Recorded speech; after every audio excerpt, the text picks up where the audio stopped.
सिर्फ 16 करोड़ के छोटे से बजट में बनी फिल्म बिना किसी प्रमोशन के आज पूरी इंडियन ऑडियंस के दिलों पे राज कर रही है। कन्नड़ा बॉक्स ऑफिस पर ऋषभ शेट्टी की कांतारा ने केजीएफ तक को पीछे छोड़ दिया है। अब इतना सब कुछ होने के बाद भी फिल्म रुकी नहीं, बल्कि इंडिया के हर थिएटर में इसने ताबड़तोड़ कमाई की है और न जाने कितनी ही बॉलीवुड फिल्मों को बर्बाद कर दिया। तो एक सवाल तो बनता है कि इसका इतना क्रेज क्यों है और आखिर ये इतनी हिट कैसे हुई। आपके भी मन में कांतारा को लेकर ये सवाल जरूर आया होगा। नहीं। सो लेडीज एंड जेंटलमैन, आज की वीडियो में हम इसी सवाल का पोस्टमार्टम करेंगे और ये जानने की कोशिश करेंगे कि कांतारा इतनी बड़ी हिट कैसे हो गई। तो फिर चलो अपना गंभीर मजाक शुरू करते हैं। तो इसका सबसे पहला कारण है ग्रेट कंटेंट, मतलब कि अच्छा माल जिसे लेकर हम थिएटर जाते हैं। बड़ा हरामी हो बेटा।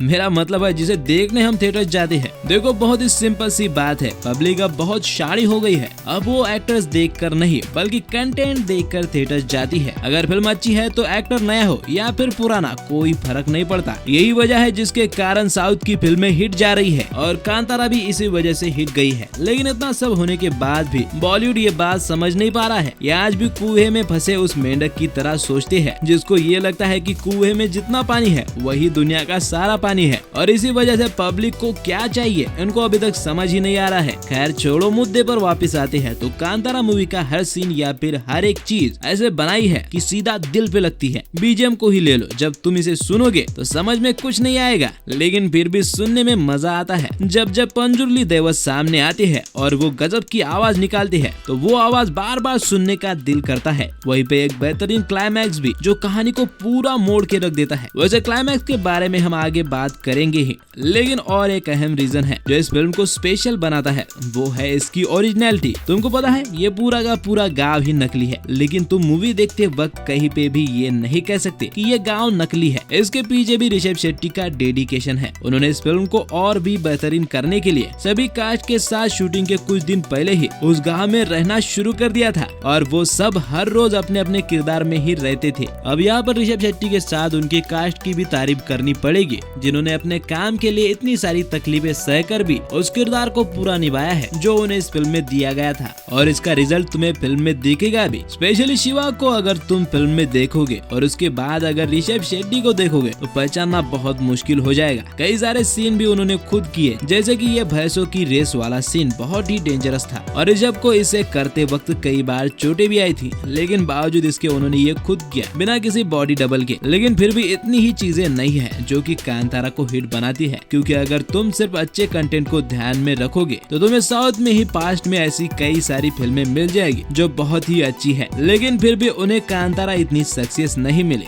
इसलिए और भी कई रीजन है जिन्होंने मिलकर कांतारा को हिट बनाया है, जिनमें से ही एक कारण है साउथ फिल्मों में इंडियन ऑडियंस का बढ़ता हुआ क्रेज। कुछ भी अब देखो ये बात सबको पता है कि आजकल साउथ फिल्मों का ट्रेंड चल रहा है और हर कोई साउथ की फिल्में ही देखना पसंद भी करता है। यहाँ तक कि अगर तुम वोट भी करोगे तो 80 से 90% लोग बॉलीवुड की जगह साउथ को ही चूज करेंगे और इसी का फायदा कांतारा को भी हुआ। जब पहली बार कांतारा रिलीज हुई थी तो सिर्फ कन्नड़ा में ही रिलीज हुई थी, लेकिन उसके कुछ स्क्रीन्स मुंबई में भी लगे थे और तुम्हें जानकर हैरानी होगी कि कन्नड़ लैंग्वेज में होते हुए भी सिर्फ सबटाइटल पर ही लोग उसे देखने थिएटर चले गए थे। अब इससे हमें लोगों के बीच कन्नड़ा फिल्म इंडस्ट्री का क्रेज नजर आता है। अगर तुमको इसका और एक प्रूफ चाहिए तो हाल ही में जब कब्जा, जो कि एक कन्नड़ा फिल्म है, उसका टीजर रिलीज हुआ था तो वो भी ट्रेंड में चला गया था। तो मैं क्या कहना चाह रहा हूँ समझ जाओ। तू समझा? हाँ। नहीं तू समझा नहीं। लेकिन इसका मतलब ये बिल्कुल नहीं है कि फिल्में सिर्फ इसीलिए चल रही है क्योंकि उनका ट्रेंड चल रहा है। ना, उनके कंटेंट में भी काफी दम है, लेकिन हम बस रीजन जान रहे हैं। तो ये भी एक तगड़ा रीजन है। अब अगर हम अगले रीजन की बात करें तो वो है इसका क्लाइमैक्स। जैसा कि मैंने तुम्हें वीडियो की शुरुआत में कहा था कि हम इसमें क्लाइमैक्स की बात आगे करेंगे, तो वो वक्त अब आ गया है। देखो साउथ की फिल्में अक्सर उनके शॉकिंग और सस्पेंस से भरे क्लाइमैक्स के लिए जानी जाती है और कांतारा फिल्म अगर तुमने देखी है तो तुम भी इस बात से अग्री करोगे कि इस मूवी का क्लाइमैक्स काफी हटके था। मतलब यार मूवी देखते वक्त ऐसा कुछ होगा किसी ने सोचा भी नहीं था और गुलिगा के बेश ने ऋषभ शेट्टी ने ऐसा काम किया है जिसकी जितनी तारीफ करोगे कम है। इस सीन के आते ही इंसान एकदम से शांत हो जाता है और गूज बम्प अपने आप आ जाते हैं और जैसे ही ये सीन खत्म हुआ इंसान ये सोचता है कि ये मैंने क्या देखा, ये था क्या भाई। और यही वजह है कि अगर किसी शख्स को थिएटर्स में जाकर शुरुआत में कांतारा मूवी बोरिंग लगी भी होगी तो उसे भी क्लाइमैक्स ने संतुष्टि प्रदान की है, और मैं तो 40% क्रेडिट क्लाइमैक्स को ही दूंगा।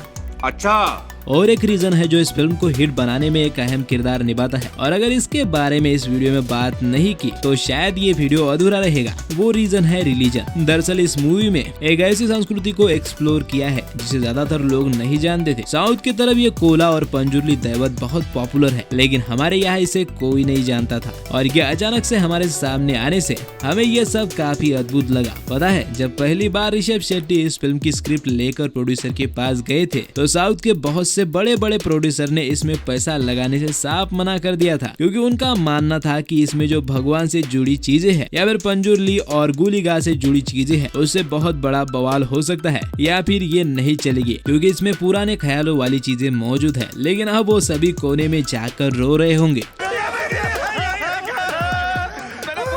वैसे इसके और भी कई सारे रीजन हैं, लेकिन ये सब मुझे सबसे ज्यादा प्रभाव डालने वाले रीजन लगे, इसीलिए मैंने आपके साथ इनको शेयर किया। फिल्मों के बारे में वैसे भी कुछ कहा नहीं जा सकता, पता नहीं एक मास्टरपीस कब फ्लॉप चली जाए और यूं ही बनाई गई फिल्म हिट चली जाए, क्योंकि फिल्मों के बारे में कुछ भी कहना जुआ खेलने के बराबर है। लेकिन ठीक है, अंदाजा लगाना तो अपना काम है। वैसे तुमको क्या लगता है, कांतारा हिट होने के पीछे किस रीजन का सबसे बड़ा हाथ है? तुमको जो भी लगता हो बिंदास कमेंट में बताओ। वीडियो को लाइक और शेयर जरूर करना। मुझसे अगर पर्सनली जुड़ना चाहते हो तो ट्विटर का लिंक नीचे डिस्क्रिप्शन में मिल जाएगा। तो हम मिलेंगे अगली वीडियो में, तब तक आप फिल्में देखो।